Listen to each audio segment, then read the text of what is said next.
Quedaste última, Laura, tranquila. Viene anotando. Gala, contanos qué es CIPEC y después te cuento cuáles son las preguntas pensadas para vos. Okay, bueno. CIPEC es una fundación que trabaja en políticas públicas desde afuera del Estado. Somos una fundación apartidaria e independiente que busca mejorar las políticas públicas tratando de adelantar los desafíos que se vienen en el futuro, mirando más el largo plazo que el presente, y trabajamos en 3 grandes áreas, que es desarrollo social, desarrollo económico y fortalecimiento de las instituciones y gestión pública. Particularmente yo dirijo el programa de protección social que está al interior del área de desarrollo social. Perfecto, excelente.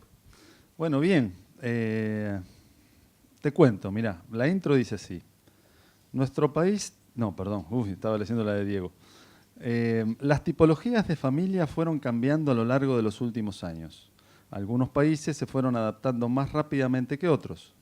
Por ejemplo, en varios países anglosajones, en lugar de la licencia por maternidad, existe el concepto de licencia familiar, donde pueden ser utilizados en forma indistinta por los adultos a cargo. Y la pregunta es, ¿cómo es la normativa argentina? ¿Cuáles serían los beneficios de la extensión de las licencias por paternidad o, en su defecto, la implementación de la licencia familiar? ¿Cómo promover un cambio en relación a esto? Ni más ni menos. Una pequeña pregunta. Bueno, creo que hila muy bien con lo que venía diciendo Diego. Creo que es evidente que el modelo de familia nuclear ya no es el predominante, de hecho. Pero la normativa que existe en Argentina, y no solo para licencias, sino en general, sigue tomando la familia tipo de mamá, papá y 2 hijos como el modelo al cual hace referencia. En ese contexto, y ya yendo a responder la pregunta, hay hoy en Argentina, por cada nacimiento que ocurre, solamente la mitad de los padres o de las madres de esos niños que nacen pueden acceder a algún tipo de licencia, ¿no? Ese es el primer punto, que no es que todo el mundo puede tener una licencia, porque los monotributistas y los trabajadores en la informalidad obviamente no acceden a ningún tipo de licencia, y esos son niños que quedan sin cuidados parentales directos, o por lo menos esas familias después tienen que o sacrificar ingresos dejando de ir a trabajar, o sacrificar cuidados en algún punto, o generar algún tipo de acuerdo familiar más ad hoc. De los que gozan algún tipo de licencia, la situación es muy heterogénea. Hay un piso que se establece para el empleo privado en la Ley de Contrato de Trabajo, que es una licencia por maternidad de 90 días y una licencia por paternidad de 2 días. Esta licencia por maternidad viola las recomendaciones de la Organización Internacional del Trabajo, y la licencia por paternidad de 2 días, que obviamente es prácticamente inexistente, y de hecho es inexistente si el nacimiento cae un viernes, porque son consecutivos, es la más corta, una de las más cortas del mundo, y es la más corta de América Latina, la licencia por paternidad. Como decías en la introducción, esto es un modelo bastante arcaico, y no es solamente los países anglosajones, sino hay otros países, incluyendo en la región de América Latina e incluyendo en provincias de la Argentina, que han avanzado en esquemas de licencias con esta perspectiva más familiar. Por ejemplo, ¿qué provincia, Gala? Bueno, quizás el modelo más innovador es el de Tierra del Fuego. Yo hice esa aclaración de que el piso es para la Ley de Contrato de Trabajo, porque es empleo privado, porque el empleo público está regulado por una enormidad de normas, dependiendo de si son funcionarios de la administración pública, si son docentes, si son trabajadores del sistema sanitario, etcétera. Para la administración pública en Tierra del Fuego, que está bien, son poquitos, pero existen días de licencia familiar. Es una licencia familiar de 60 días, y cada familia puede elegir cómo distribuirlo eso entre los distintos adultos que puedan estar a cargo del niño o la niña que nace. Hay formas de hacerlo en Argentina, y hay formas también de hacerlo gradualmente. No es necesario un cambio de paradigma que se tiene que dar de hoy para mañana, sino también que es posible pensarlo de una forma gradual, como también lo ha hecho Uruguay, de ir expandiendo la licencia, por un lado, de una lógica más universal, que la puerta de entrada sea el nacimiento o la adopción, y no que sea necesariamente la categoría en el mercado laboral, como es hoy. Que el enfoque sea más coparental, que esté dividido entre los distintos adultos a cargo, sea cual fuera la conformación de familia, y que permita ir generando estos cambios también más culturales, haciendo eco de los cambios que se vienen dando en la sociedad, ¿no? Ser desde una perspectiva mucho más equitativa, haciendo referencia a los distintos formatos de familia que puedan haber. ¿Es factible? Es fiscalmente factible. Hay políticas que se modificaron en el último año que implicaron un costo fiscal muchísimo mayor de lo que nosotros estimamos que implicaría un cambio en licencias, pero es fundamental la voluntad política. Y en ese sentido, la perspectiva, o según la mirada que ustedes tienen laburando en este tema, ¿avanzamos, retrocedemos, estamos estancados? Hay en este momento 43 proyectos presentados en el Congreso con estado parlamentario, o sea, que pueden ser aprobados, que tocan alguno de estos temas de licencia. La mayoría son muy fragmentados, es para madres de nacimientos múltiples, para padres con niños con síndrome de Down. Entonces, lo que creemos que es necesario es que el Congreso, junto con el Ejecutivo, que también está discutiendo un proyecto de licencias en el marco del Ministerio de Trabajo, junto con Jefatura, se tome esta mirada más sistémica, ¿no? Porque si no volvemos a caer en la trampa de una lógica fragmentada que no responde a estos desafíos más amplios que estamos viendo, que es la falta de acceso a las licencias en términos más universales y la inexistencia de esta lógica más de comprensión de cómo funcionan las distintas dinámicas familiares, ¿no? Pero sí, es un desafío enorme. Es posible llegar ahí. De hecho, han ocurrido muchísimos cambios en los últimos 10 años en otros países de la región, no solamente Suecia y Noruega, que tienen buenos esquemas de licencias. Todos ahora miramos siempre a Suecia, Noruega y Finlandia. Sí. Okay. Bueno, ¿Por qué no seremos Suecia, Noruega y Finlandia? A ver, debatamos sobre ese tema. A ver. ¿Por qué no nacimos ahí? Aprovecho ahí a pasar un breve anuncio, ya que mencionaste Suecia y Noruega. Hay una exposición de fotos muy linda de padres suecos que aborda en un punto las licencias por paternidad, que en Suecia se lo toman un 15% de los padres con una duración de más de 6 meses, o sea, inclusive ahí es poco. Y la estamos trayendo acá a la Argentina, va a estar a partir del 28 de septiembre en Retiro y va a estar complementada por una muestra de padres argentinos. Es una iniciativa junto con Arredo, Naciones Unidas y la Embajada Sueca para tratar de poner en discusión también el esquema de licencias en general y particularmente el tema de licencia por paternidad. Muy bien. ¿Puedo contar algo breve? Puede contar lo que quiera, Majo. Aludiendo un poco al caso Suecia y a los modelos mentales que hablaba yo antes, yo estudié en Suecia en la universidad hace muchos años atrás. Era muy joven, un día después de la universidad, a las 2 de la tarde, iba caminando por la calle, era lindo clima, me acuerdo ese día, porque me sorprendí tanto cuando vi un varón empujando un carrito a las 2 de la tarde un día laboral, que realmente paré mi bicicleta, bajé y me di vuelta para verlo. Y dije, ¡qué desubicado! Yo, que hoy promuevo todos estos temas, 18 años después, estoy viendo cómo era mi modelo mental. Yo pensé, qué increíble, qué desubicado, este pibe no va a laburar.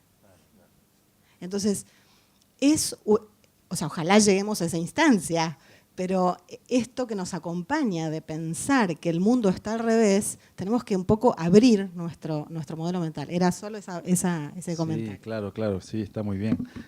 Antes de pasar a Laura y cerrar, 2 cosas. La primera, conversábamos en la previa, cómo en algún punto los procesos de ampliación de derechos siempre llegan a un momento árido, a un momento donde la discusión se torna un poco más áspera, que es cuando hay que hablar de plata, ¿no? Ampliación de derechos también implica hablar de plata, ¿no? Sobre ese punto me parece fundamental por ahí traer un tema que creo que todavía no está presente en el debate, que es una cuestión de equidad. Promover la diversidad, ampliar el acceso particularmente al mercado de trabajo de las mujeres, modificar las licencias, son cuestiones de equidad. Pero también tienen un sentido económico y eso está demostrado. Hay ganancias concretas para las empresas en particular y para las sociedades en general de realizar estas modificaciones. Es más redituable. Hay simulaciones hechas en Estados Unidos y en Europa, por ejemplo, de que las empresas que incluyen una mayor proporción de mujeres en sus consejos de administración y en sus CEOs, tienen hasta un 30% más de ganancias en un año, o sea, no es poco, o sea, y ahí siempre me gusta citar al CEO de Ernst & Young que dice, nunca esperaríamos para tomar una decisión que tiene este nivel de ganancia tanto tiempo como lo hemos esperado para tomar este tipo de decisiones, ¿no? Entonces, mirar también estos otros factores que no nos dejan ver por ahí este tipo de cosas y de hecho también ayudan a ir desmitificando un poco estos argumentos que están muy presentes también en el debate. Por ejemplo, todos los que dicen que la reforma de las licencias o la expansión de las licencias mina la productividad, es justamente todo lo contrario. Sí, sí, muy bien, muchas gracias, Gala. Laurita, nos pasamos una hora hablando de las empresas. Contanos tu mirada de Mimo y contamos tu mirada también desde el mundo empresario en relación a la inclusión, la equidad de género, etcétera. Y mientras hablas o antes de que hables, imagino que alguien irá recogiendo preguntas y después, antes de ir a las preguntas, me gustaría también abrir un espacio para que el panel que se ha quedado a lo mejor con alguna cosa, ¿no?, lo largue. Laura, por favor. Bueno, gracias. Ahora me toca a mí, así que prepárense. El Estado. ¿Qué tanto Estado? ¿Qué tanto Estado? Bueno, a ver, tengo como, se me desestructuró un poco todo porque la idea era contar principalmente una práctica, pero me quedé con algunas cosas que fueron mencionando, me parece que está bueno rescatar. Una es en relación al área de recursos humanos, capital humano, gestión de personas, como se quiera llamar, porque también está, eso merece otro congreso, ¿no?, el nombre que le damos. La cuestión de la integridad y del género, en términos de muchas compañías que cuando quieren fomentar estas prácticas imponen porcentajes de cuota, ¿no? Por ejemplo, decir, bueno, tal empresa a nivel internacional quiere lograr esta cuota de equidad de género, entonces queremos que sea, no sé, 50% personal femenino, 50% directivos y demás. Y ahí quiero, que esto me lo mencionaron, retomar un poquito cómo lo trabajamos en Mimo. En Mimo en general partimos de una base como previa, que es que las personas son personas. Entonces, si uno parte desde ese lugar, no se detiene a mirar el género, o la inclinación, o como se quiera llamar. Hoy, entre gerentes y directores, el 50% es personal femenino y el 50% es personal masculino, pero así todo no es algo que nosotros solemos mirarlo con detalle para cuando nos invitan a un congreso ir a contarlo. No es algo de lo que pensamos, digamos, obviamente que en nuestras cadenas de locales propios en general hay más personal femenino, pero cuando nosotros, como muy bien contaban recién, cuando nosotros publicamos un aviso, porque estamos buscando personal para nuestra cadena de locales, nunca aclaramos que queremos vendedoras o vendedores. Nosotros decimos estamos buscando personal para nuestras cadenas locales y después está quién viene. Tenemos personal masculino, tenemos en 2 o 3 locales encargados, que de hecho son varones que trabajan con nosotros hace casi 15, 20 años en nuestra empresa. Pero partimos desde ese foco. Entonces, desde ese lugar nos pasa que no lo imponemos. Buscamos, si se quiere, el mejor candidato para el puesto que está habilitado, que tiene vacante. Eso es una de las cosas que nos pasa.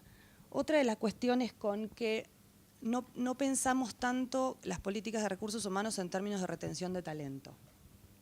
Pensamos en términos de cuidemos la familia de nuestra gente. Cuidemos la familia de las personas que trabajan con nosotros, que es parte de la familia. Una familia que ya tiene más de 1000 empleados. O sea, somos gran empresa hace muchísimos años. Y así todo pensamos en generar políticas que cuiden la inclusión de sus familias y que las personas puedan tener una mejor calidad de trabajo en relación de vida laboral, vida personal.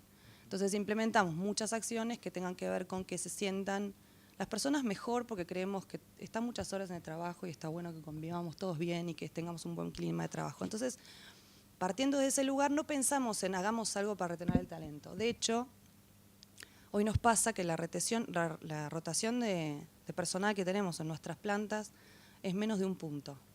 O sea, podríamos decir no tenemos rotación de personal. Sí, de hecho tenemos todavía el legajo número 1, el legajo número 3, el 5, están trabajando en la organización, tienen más de 25 años en la organización, tenemos varios jubilados trabajando, tenemos un montón, pero nunca salimos a hacer foco en eso, porque lo vemos desde otro lugar. O sea, no vamos a medirlo desde ese lugar, desde el lugar de cuánta integración o cuánta equidad tenemos, sino que partimos de la idea de que las personas son personas, que los puestos son vacantes de puestos y que se tienen que candidatear las personas que quieran formar parte de ese puesto. Dicho desde este lugar, una de las prácticas por la cual un poco nos invitaron es, hace muchos años, hace más de 20 años que la empresa trabaja acciones que tengan que ver con acciones sociales. Hace 20 años no existía responsabilidad social empresaria, sustentabilidad, los ODS. En las empresas que trataban acciones sociales le decían área de solidaridad, área de donaciones, desarrollo social, acciones, bueno. Mimo, la fundadora de la organización, hace ya como 20 años que venía trabajando estas acciones cada vez más, hasta que en algún momento, bueno, surgió la alianza más grande que es con UNICEF, de ahí nos conocemos con la gente de CIPEC, surgió Garraham, que trabaja con nosotros hace más de 20 años, y surgieron un montón y casi con todas las organizaciones acciones muy puntuales y con otras que venimos sosteniendo hace muchos años.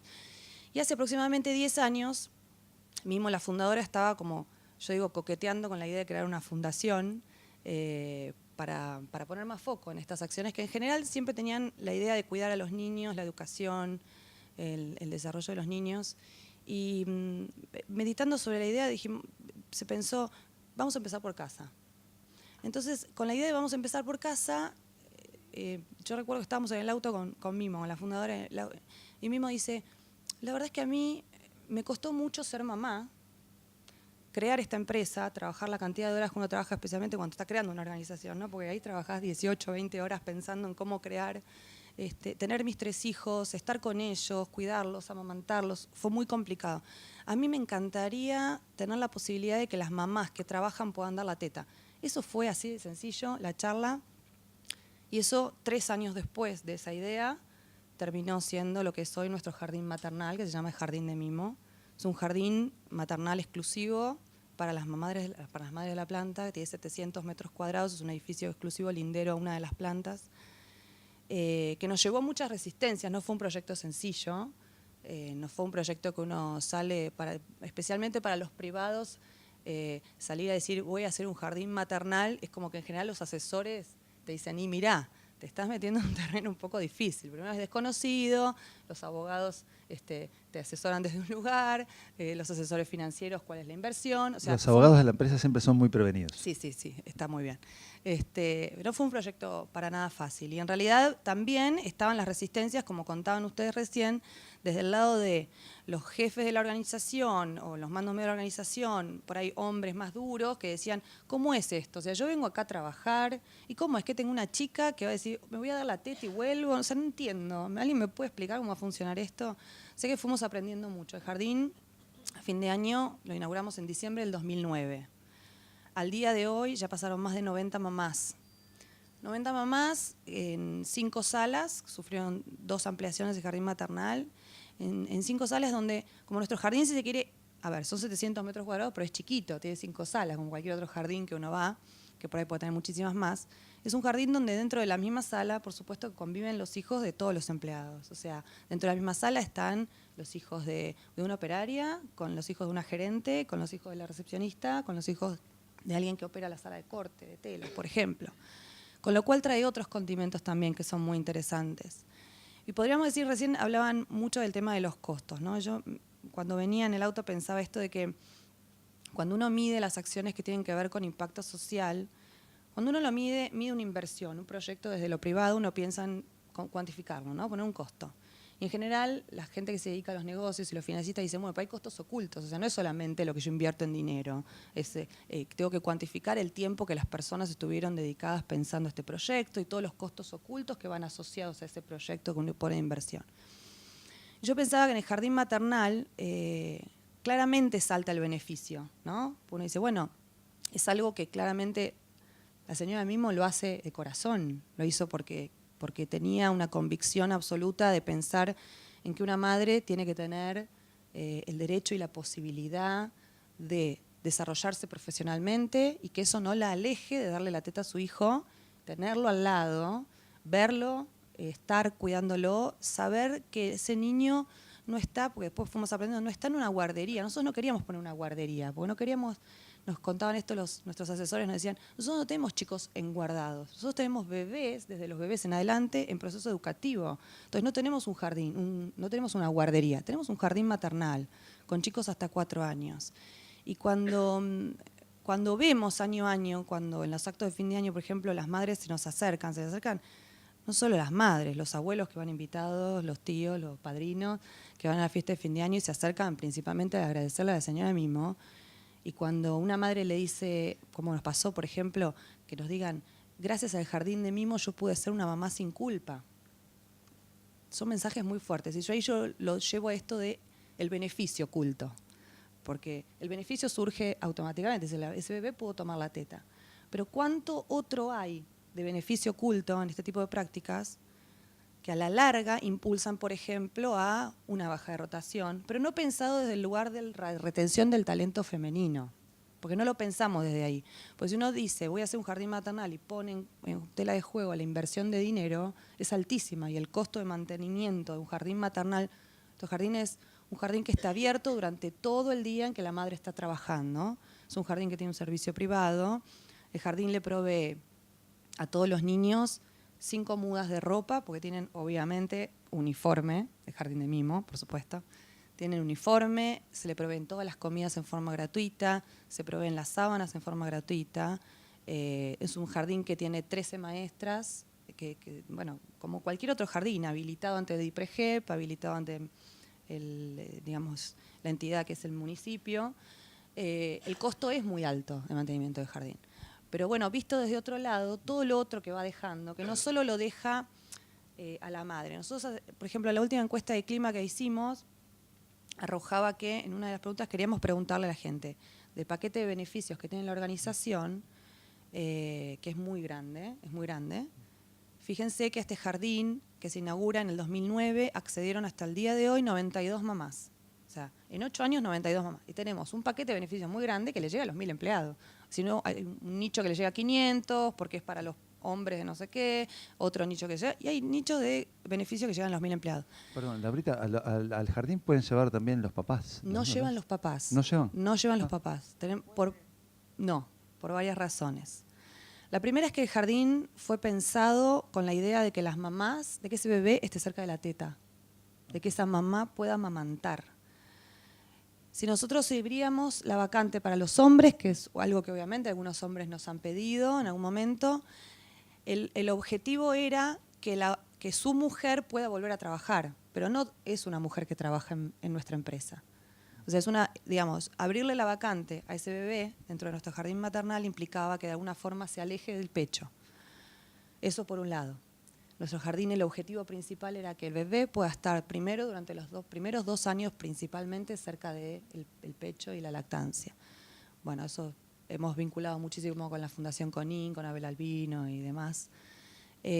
Lo otro es que el jardín, por supuesto, tiene un límite físico. Tenemos 700 metros cuadrados. En esos 700 metros cuadrados, entre Zoom y determinadas cuestiones, son 5 salas. Y cada sala tiene, por disposición legal, la sala de los bebitos más bebitos. Es una sala de 35 metros cuadrados, solo admite 8. Y no tenemos más de 8. Son 8 cunas. Entonces hay también un tema de espacio físico, con lo cual nosotros lo que queremos es garantizarle principalmente a las mamás que puedan estar cerca de ese bebé. Con lo cual al final siempre lo pensamos, pero nunca lo pudimos abrir. Me dan ganas de seguir conversando con vos, pero tengo 10 minutos, si no me equivoco. ¿Cuánto? Tengo 5, qué bueno. Qué lindo. Tenemos 5 minutos y tenemos 4 preguntas. Y todos quieren hablar. Bárbaro. ¿Cómo hacemos? Tenemos un poquito más. Bueno, miren, hacemos así. Yo voy a contarles... gracias, Laura. Ahora igual seguimos. Quiero contarles lo que las personas que están de ese lado están preguntando, pensando, diciendo, no con el ánimo de que solamente nos limitemos a responderlas, sino como disparadores de una charla que yo simplemente voy a moderar para que todos los que están aquí tengan la oportunidad de decir cosas en los próximos 10, 15 minutos, porque vamos a estirar un poquito. ¿10 solo? Ok, gracias. Entonces les cuento las preguntas y solamente hacemos una ronda y cada uno cuenta, dice y vamos cerrando el panel para que venga otro panel. Diego, hay muchas preguntas para Diego, me parece. Sí. ¿Qué cambios deben darse para que la posición, uy, qué difícil, pueda acceder a un trabajo decente? Para que la población LGTB pueda acceder a un trabajo decente. ¿Qué cambios deben producirse? Primera cosa. Pero también a Diego le consultan algo porque una persona está un poco confundida o enojada, no sé muy bien el tono, porque me gustaría más que la gente hable, pero la dinámica es otra, no te preocupes. La persona que escribe dice, escucho cuando se habla de género que solo se nombra el masculino o el femenino. Diego, ¿podrás explicar mejor el concepto de género? Pará, tranquilo. Bien, tenemos dos para Diego. Hay una persona que está un poco, la pregunta es un poco larga, voy a tratar de resumirla, pido disculpas. Que está un poco escéptica en relación a la apertura de las empresas a la mayor inclusión vinculada con género y con edad y dice, bueno, las empresas aún discriminan por edad mayores de 40. Parece que es una persona mayor de 40 o no, pero en realidad está preocupada porque dicen que hay discriminación en relación a los profesionales mayores de 40 residentes en la Argentina. Bueno, y sigue muy largo y entonces bueno, pregunta, ¿es posible pensar en una política empresaria que no discrimine por edad y por género? Algo así sería la pregunta en aras de esta sospecha de que esa amplitud hacia la inclusión no es tal o no es tanta. Y la última dice, para el representante de Mimo, Laura, a ver si logro leerla de seguido. Se planteó en la compartida... se plantea la posibilidad de ampliar el uso del jardín maternal, lo mismo, para los hombres. Estaba seguramente cantando esto y vos estabas respondiendo por qué es solo para mujeres y no para hombres. Estas son solo las disparadoras. Como hay varias para Diego, les propongo que Diego cuente y luego hacemos una ronda y cada cual puede alargar lo que le parezca y si nos da el tiempo, dialogamos. Bueno, es difícil, obviamente, que en 25 minutos que tenemos poder contar todo lo que hace al concepto de género. Principalmente, obviamente, por eso yo incorporaba, no sé si escucharon en un momento dado, que hablé de la E, justamente habla de, digamos, no solamente la existencia de dos géneros, hombre, mujer, sino que hay muchos más, hasta intergénero, bigénero, etcétera. No puedo, digamos, ahora explayarme con todo, pero el género es una construcción social y cultural y principalmente, como incluso lo establece nuestra ley, en su artículo 2, la Ley de Identidad de Género, habla de que esa identidad de género es una vivencia interna e individual del género tal como cada persona la siente. ¿Sí? Y es esa construcción que hace a los roles, a determinados, digamos, espacios, que es una construcción social y cultural, pero principalmente es una vivencia interna. ¿Sí? Y en esa vivencia interna puede haber una variabilidad, no solamente, digamos, estamos constituidos, estamos constituidas y nos han educado de una manera en donde todo se maneja de una, digamos, binariamente, hombre-mujer, hombre-mujer. Obviamente, cuando viene una persona intergénero y te dice, yo no me siento ni hombre ni mujer, te quedás mirando y decís, no entiendo nada, ¿sí? Entonces, ¿qué sos? ¿No? Y la gente me dice, ¿pero qué es? ¿Qué le gusta? Digamos, ¿qué es lo que va a hacer? ¿Dónde va a estar? Digamos, ahí es cuando uno tiene que empezar a trabajar justamente los esquemas de creencias que tenemos y cómo hemos sido educados y educadas. Entonces, el género es mucho más amplio que hombre y mujer. ¿Qué es lo que pueden hacer, obviamente, las empresas para disminuir, digamos, la discriminación hacia la población? Justamente es hablar, justamente es incorporar las políticas, es entender, recién escuchaba a Laura hablando del beneficio y de los costos, ¿no?, ocultos. Y un beneficio muy importante tiene que ver con poder entender el daño colateral. Porque muchas veces podemos estar acá, yo siempre digo, no podemos estar acá sentados ¿no? y decir, bueno, bárbaro, acá quienes están en el panel o que mis compañeros o mis compañeras de trabajo son todas personas heterosexuales, entonces uno empieza a hablar, habla de determinada manera, no, para mí no sé si tendrían que tener hijos, para mí no está bien, yo preferiría que las cosas no las muestren, que se queden en su casa, que de la mano no anden por la calle, porque por lo general cualquier, digamos, muestra de cariño entre dos hombres o entre dos mujeres debe ser colocada en 4 paredes. Las cuatro paredes de las parejas heterosexuales es el mundo entero, porque la gente anda por la calle, ¿no? La verdad que es bastante más amplia esas 4 paredes. Digamos, es tratar justamente también de cambiar esa posición. Entonces, ¿cuál es el beneficio? El beneficio también tiene que ver con cuando uno empieza a hablar, es evitar el daño colateral. Porque yo puedo estar hablando y empiezo a decir cuestiones que, digamos, pueden ser de discriminación hacia la población LGBT, pero yo no sé si ella tiene un hijo que es homosexual, o ella tiene un padre que es homosexual, o ella tiene una hermana que es lesbiana, o ella un hijo que es trans. Y lo cierto es que yo, hablando de esta manera, también inhibo a que la gente que tiene contacto, que tiene la mejor amiga, el mejor amigo, no importa quién, o sea, todos conocemos gente, etcétera, también generamos que esa persona no hable, que esa persona no cuente, que esa persona se siente incómoda, siendo heterosexual, ¿sí? Entonces, ¿cómo trabajar? Trabajar tiene que ver con incluir en las políticas, en el programa que nosotros tenemos de la dirección, es acompañar a la empresa, que se empiece a comunicar de otra manera, que se empiece a hablar de otra manera, que se empiece a plantear aspectos que tienen que ver con aliados, con gente que empieza a trabajar desde la empresa, que cambie las políticas, que tenga una visión, y obviamente eso va a permitir que se evite la discriminación y haya más equidad y más igualdad. Digamos, es mucho más profundo y obviamente que estamos abiertos a poder brindar también capacitaciones en materia de diversidad sexual a las distintas empresas o los distintos espacios, porque las capacitaciones son para los distintos espacios, pero creo que lo principal un poco es eso, ¿no? Gracias, Diego. ¿Gala? Quizás para seguir abonando en esa línea, y quizás yendo un pasito más allá, ¿no? Porque yo trabajo políticas públicas, no trabajo políticas corporativas. Entonces, pensaba mientras ibas hablando qué se puede hacer desde el Estado también, ¿no? Como condiciones habilitadoras.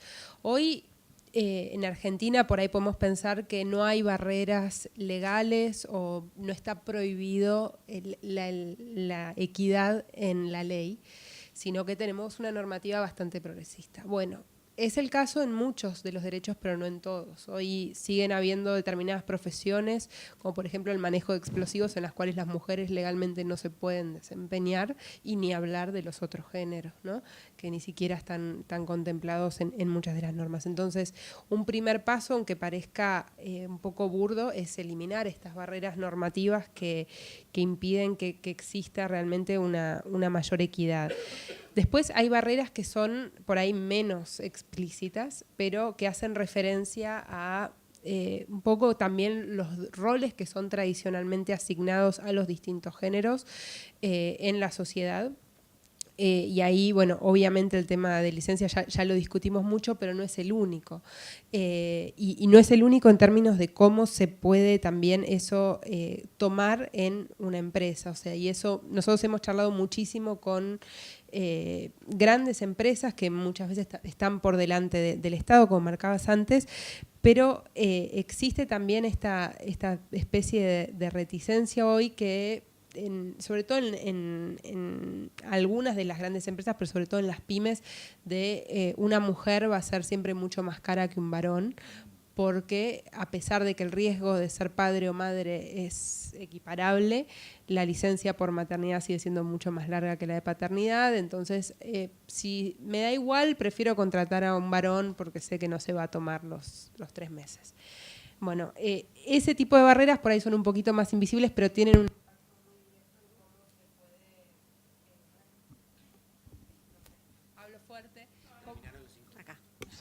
Ahí está, mira. Verónica, por favor, un poquito más de manejo.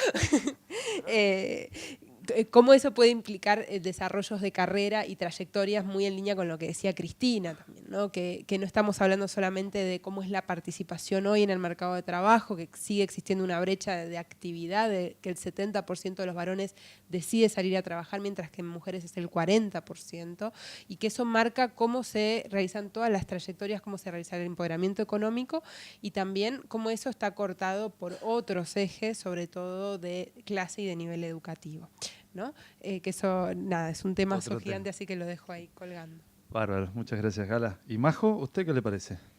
Bueno, respecto a, me siento aludida con la pregunta de los géneros. Esto es un tema, cuando nosotros hablamos de la problemática de la inserción laboral de la mujer en el ámbito del trabajo, digamos, uno siempre tiende a visibilizar la dicotomía varón-mujer, porque visiblemente es a lo que más vemos, son los grupos predominantes, visiblemente al menos, y es la problemática de la inserción de la mujer, y por contraposición uno habla del varón.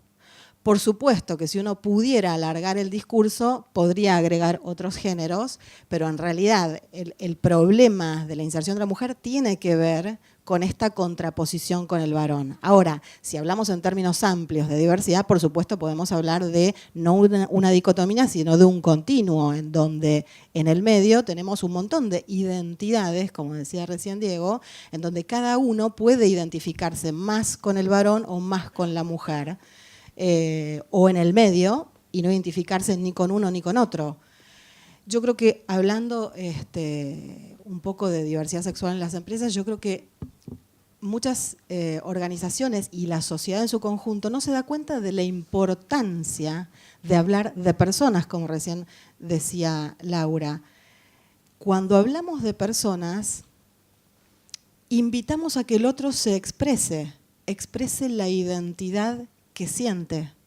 Lo que decía Diego recién, de alguna manera el género es una vivencia interna, lo que dice la ley, una vivencia interna. Si las organizaciones pensamos más en términos de identidades, de personas que expresan quiénes son, seguramente vamos a empezar a ver, a visualizar a más personas que son un poco distintas a lo que uno encasilla como varón-mujer. Lo que pasa es que eso no lo permitimos, no lo avalamos, no estamos acostumbrados, no vemos la necesidad de abrir este espacio de diálogo. Una persona que trabaja en nuestro equipo de trabajo, cuando se incorporó, dijo que no sentía ni ser ni varón ni mujer, con lo cual fue una pregunta: ¿cómo querés que nos refiramos a vos? Y del otro lado, más que una respuesta, hubo un agradecimiento. Gracias, porque nunca me habían preguntado cómo quería ser, cómo quería que se refirieran a mí. Entonces, cuando las organizaciones damos este espacio a que el otro exprese quién es y cuál es su identidad, es cuando vamos a empezar a observar más identidades dentro de las organizaciones. Por lo pronto, hablamos de lo que vemos, ¿no? Una cosa que sí me parece, perdón, me imagino que nos deben querer matar. Dale, Sí, hasta ya que nos está, echen seguimos. pero Dale. ahí están, ¿sí? No, pero una sola cosa que sí quiero mencionar es que justamente es habilitar esa expresión y frenar cuando hay expresiones que lo coartan, ¿no? Porque no nos damos cuenta, pero decir, dale, uno lo dice en broma, etcétera. Ay, dale, no seas maricón, pasame tal cosa, no sé qué, ¿no? La verdad que la posición del insulto y que el otro trabaje sintiéndose un insulto, ese otro que está por ahí caminando, ese otro que escuchó, que siente que el insulto es su hijo, su hermano, no importa, su madre o lo que fuera, habla de que, bueno, cómo estamos trabajando, qué es lo que decimos y qué es lo que también habilitamos que se diga, ¿no? No solamente habilitar la expresión, sino que deshabilitar aquello que escuchamos y que decimos, no me cierra, ¿no? Y digamos, maricón quizás es una, para decirlo suavemente, hay tantas otras. Gracias, Diego. Nos cuentan que efectivamente está la gente del otro panel en la puerta, entonces vamos en honor a ellos y agradeciendo a las organizadoras que programaron. Cristina, 2 minutos y medio, Laura, 2 minutos y medio y nos vamos.